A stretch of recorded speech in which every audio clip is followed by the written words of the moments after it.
E-content on the topic Waddington's experiment on embryonic induction.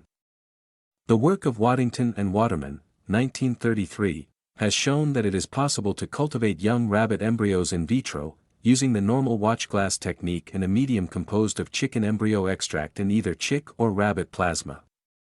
Waddington thought that it may be possible to obtain as complete an account of the developmental mechanics of the mammalian embryo as Speeman and his school have provided in the amphibia. Challenges: apart from the laboriousness of the tissue culture technique with its concomitant necessity for absolute sterility, the rabbit embryo, if not every mammalian embryo, is very difficult to handle owing to its transparency, toughness and stickiness. Transparency: the transparency of the blastocyst and embryonic shield in the primitive streak stage makes it difficult to distinguish exactly the various embryonic organs. Toughness: the toughness of the tissue hinders neat cutting and operating. Stickiness: while the stickiness of the cells is probably the most annoying characteristic of all, fragments of tissue intended for a graft may adhere to the operating knives. It is, however, quite possible to separate the endoderm, hypoblast, and ectoderm, epiblast, and to place small fragments of tissue in the pocket so formed between these two layers. As in the chick and duck, such grafts develop, at least in the best cases, although in the rabbit development of the grafts, as of the complete embryo, is not so frequent nor so successful as it is in the birds.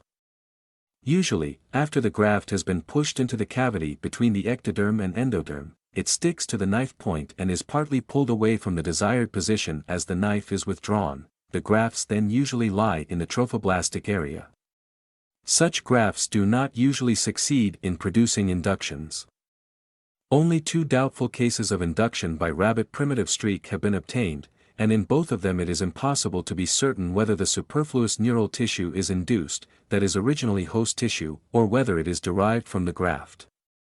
Grafts have also been made of chick primitive streak into rabbit blastoderms and vice versa. Rabbit tissues grafted into chick blastoderms show a tendency towards the formation of many pycnotic nuclei, but this phenomenon is also seen in the unoperated rabbit embryos grown in vitro, and is probably due to some general deficiency of the culture conditions rather than to a specific action of the chick blastoderm.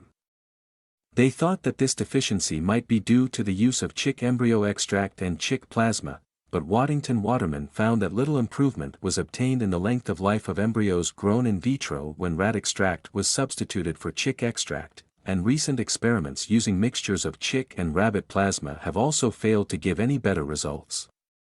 In both the specimens of chick grafts into rabbit embryos described here, the grafted tissues have formed hollow sacs. Hiriwa, Murphy, and Nicholas Rudnick, using the chorioallantoic technique, found no tissue incompatibility between birds and mammals till a considerably later stage of development. Owing to its comparatively slight tendency to stick to the operating knives, chick tissue can fairly easily be grafted into the embryonic shield of the rabbit. In 2 cases, grafts of the chick primitive streak have succeeded in inducing the formation of a neural tube from the overlying rabbit ectoderm. Case 23-174A. The rabbit blastoderm, which was aged 7½ days after copulation, had a long primitive streak. A fragment of chick primitive streak was grafted into the left side of the embryonic shield. It was cultivated on a medium composed of 2 drops of chick embryo extract, 2 drops of rabbit plasma and 4 drops of chick plasma. The culture was fixed on the 2nd day of cultivation. The process of fixing embryos kills the embryo so its cells could be examined. The chick graft has differentiated into notochord and some neural tissue, and a part of it has formed a hollow sac. Over the anterior part of the graft mass a subsidiary neural plate appears in the host ectoderm. Case 33-201.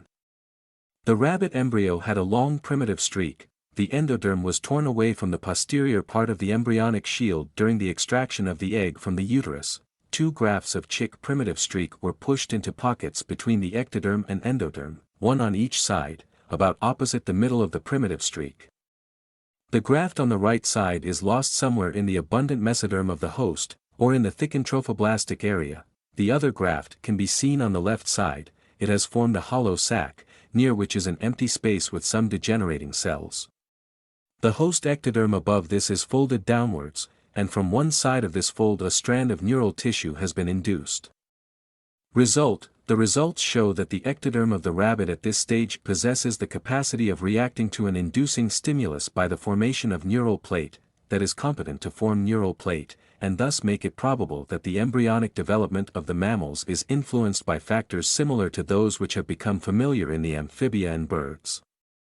These experiments are also a demonstration of the extraordinary lack of species specificity in embryonic organizers, the suggestion that inducing agents are therefore present in the rabbit, and are localized in the primitive streak is perhaps logically unjustified but may nevertheless very likely prove to be correct. Thank you.